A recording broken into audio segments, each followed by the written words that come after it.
Okay, I'm back. And now we're going to talk a little bit about clarity.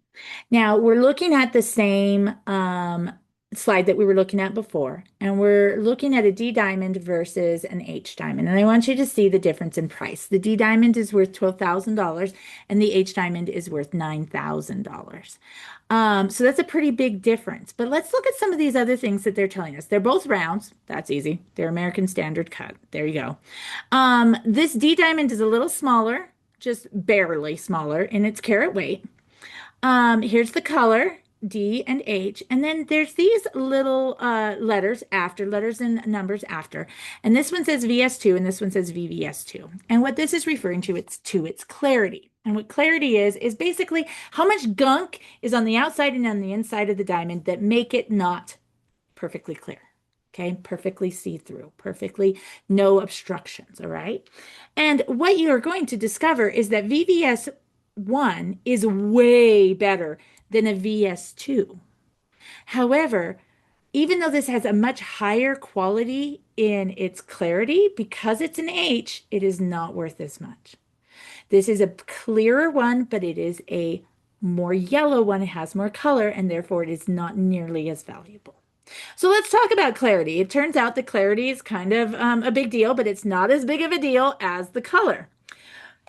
Excuse me. Let me move this out of the way so that, sorry, I just need to move. So there we go. Okay. When we talk about clarity, you are literally going to be looking at a diamond and you are going to be drawing that diamond on what is called a diamond map or a diamond plot. Okay. And whatever you see, that's what you're going to draw. So if you see a little guy running, you're going to draw a little guy running. And if you see Harry Potter's lightning strike scar, you're going to draw that lightning strike scar. And so that's why you each have a plot in front of you that will help you with that. When we're doing this, we're going to talk about clarity and we're going to talk about it in terms of whether it's an external flaw, an internal flaw, or if it's just got extra facets. Now, if I had just, if you were in a jewelry store and I'm trying to sell you this expensive diamond and I'm like, okay, here's this fabulous diamond. And this diamond has this flaw and this flaw and this flaw and this flaw. And I spend like 3 minutes telling you about everything that's wrong with the diamond. Are you going to drop $8,000 on a diamond? You're less likely to. So in the trade, we actually don't call these flaws. We call them clarity characteristics. It's silly, but that's what they're called. They're called clarity characteristics because we don't want to call them flaws because people are less likely to purchase flaws. All right. When we're drawing these on our maps, we're actually going to use green pens for the external flaws, red pens for the internal flaws. Internal flaws are called inclusions, external flaws are called blemishes, and then a black pen or a blue pen, I don't actually care, your pencil, use something different than the red and the green to indicate if there is extra facets. And then we're also, oh, by the way, you don't have to go buy red and green pens. We have them in our labs. So you don't have to go buy something extra for this. And then when you're done doing the clarity, you're actually going to estimate polish and symmetry. But polish and symmetry are a whole nother set of things that we just don't have time for in one semester. And so we're really just going to barely talk about polish and symmetry. And you're just going to give it a guess. And we're not going to worry about whether it's right or wrong with the polish and symmetry. We'll talk about that in just a second. Okay. Why is this not going forward? Sorry. There it goes. Okay. When we talk about clarity in diamonds, we give it a grade based on how much it has in it and how bad it looks. Okay.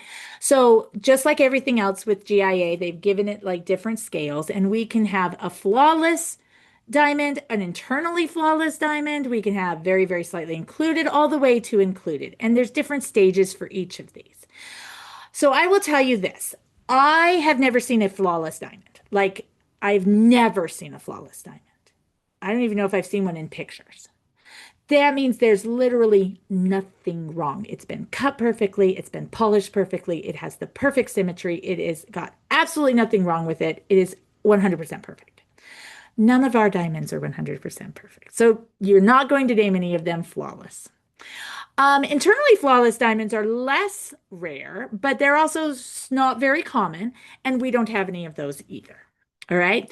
But going from very, very slightly included all the way down to included, the third tier of included, those are all possibilities with our diamonds.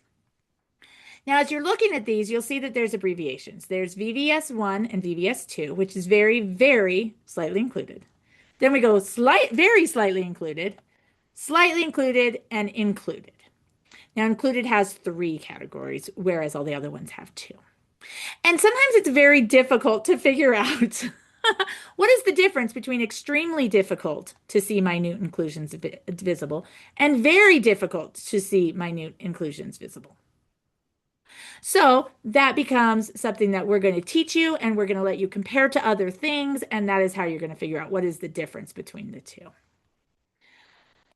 When you are grading a diamond in clarity, you absolutely need to only evaluate clean stones. Okay, fingerprints may look like a problem. Pieces of lint may look like a scratch, or pieces of hair or whatever may look like a scratch or a flaw.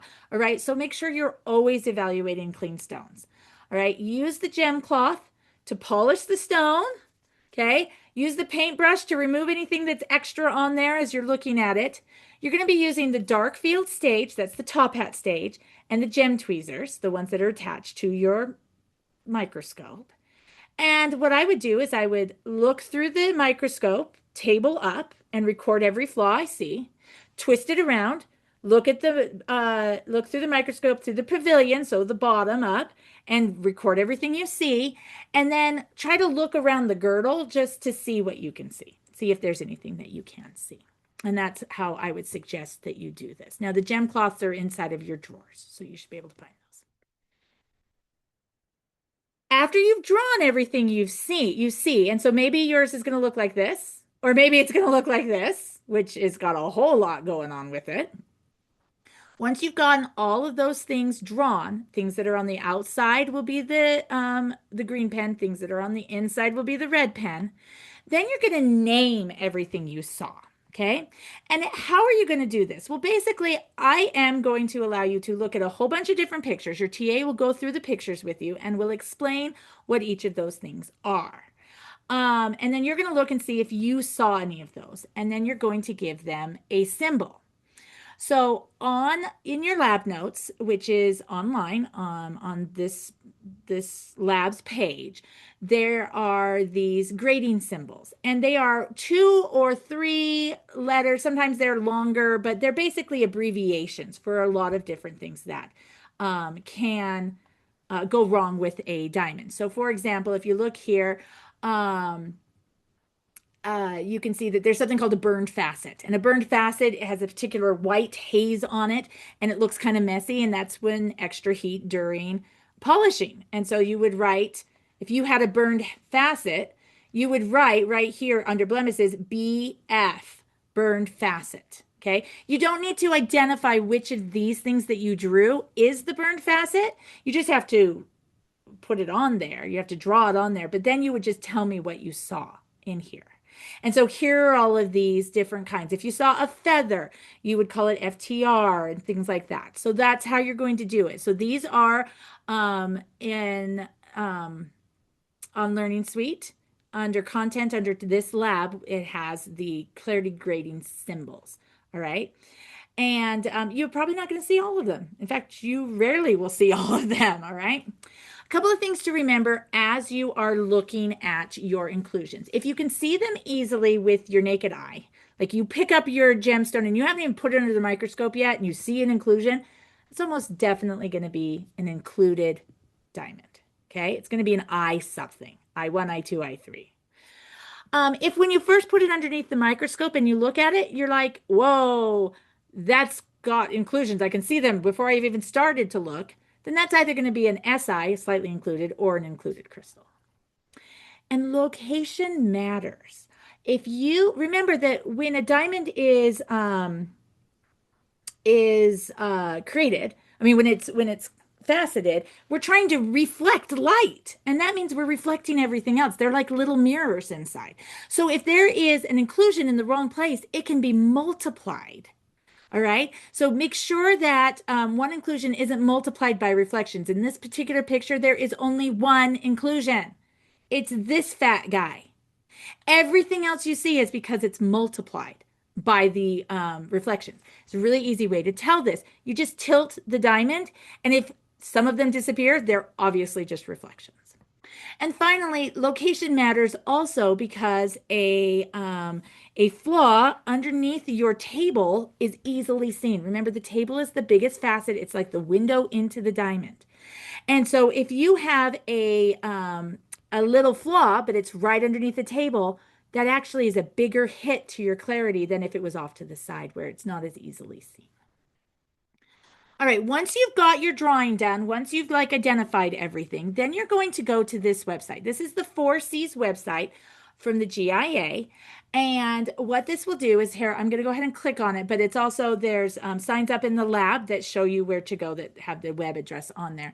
And this is actually where you're going to be able to, let me get this where we can see it. Make sure it's still working correctly. Sorry, just a minute. I'm just making sure that it's showing what I want it to show, and it is. You're going to go to the 4Cs Clarity on the GIA website. And what you're going to do is you're going to go down here to their clarity scale, and you're going to look at each of these, and they're actually going to show you what a diamond map is for each of these different clarities. Now, obviously, flawless is the boringest thing ever because there's nothing there. So let's go ahead and move on. And let's move on to say, let's just look at VVS1. All right. So looking at the picture isn't as helpful as looking at the diamond plot. Wow, there's literally nothing wrong with this.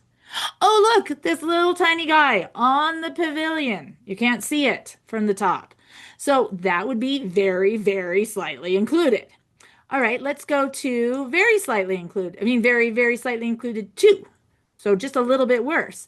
Oh, look, it's a little tiny guy. There's nothing on the bottom. There's just this little tiny guy. So why is there a difference between VVS1 and VVS2? Because it's underneath the table. All right. So you'll go through all of these. Let's look at I2. Looks terrible. You can see that here is something, here is something, here is something, here is something. There is something. So we can see that there's a lot of things for it. So what you're going to do is you're going to compare yours with the ones that you see online. And that's how you're going to get your grade. All right. So let me go back to here, and that's how you get to it. Once you're done with the clarity, then we're just going to really quickly look at the polish and the symmetry. And the polish and the symmetry, like I said, we don't have a lot of time to think about these. All right. So you're going to estimate. And the way you estimate your polish, there's 5 different grades. It's excellent, very good, good, fair, and poor. And it's just, it's an abbreviation of each of those. So EX, VG, G, F, and P. And as you're doing that, you're going to say, okay, well, this one is this and this one is this. And, you know, that's how I'll figure it out. But really, honestly, all I want you to do is make an estimation. Basically, if it has been through the war, if it has scraped up and scratched up from here to gone, then that is actually going to be probably a pretty poor or maybe a fair polish. All right.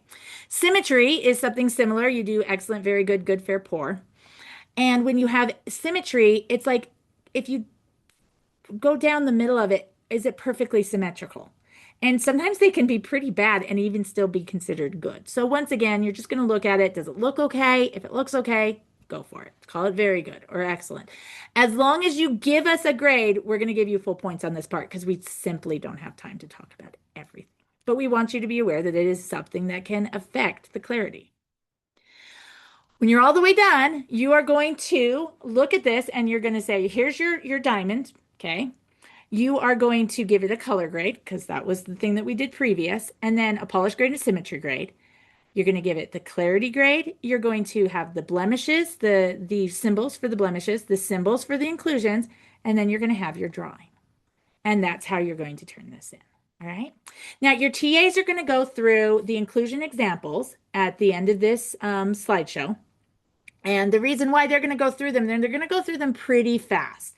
And the reason why they're going to go through them fast is because we want you to see them, but it's going to be much easier for you to actually identify things if you're looking through the microscope and then looking at these pictures. So these pictures are on the PowerPoint that is on the lab page. And so if you have your computer or your phone, you can flip through them. There's also two binders in the back of the classroom that are called diamond inclusions or some common diamond inclusions, something like that. And they have those pictures as well. All right. All right. Thanks so much. Good luck. You're going to be so great at this. Each diamond should take you about 40 minutes to finish, 40 minutes to an hour. This is one of the longer labs in that it may take you an extra hour or more outside of class to do this with your partner. All right. Good luck. You've got this. I have confidence in you, and I will see you later.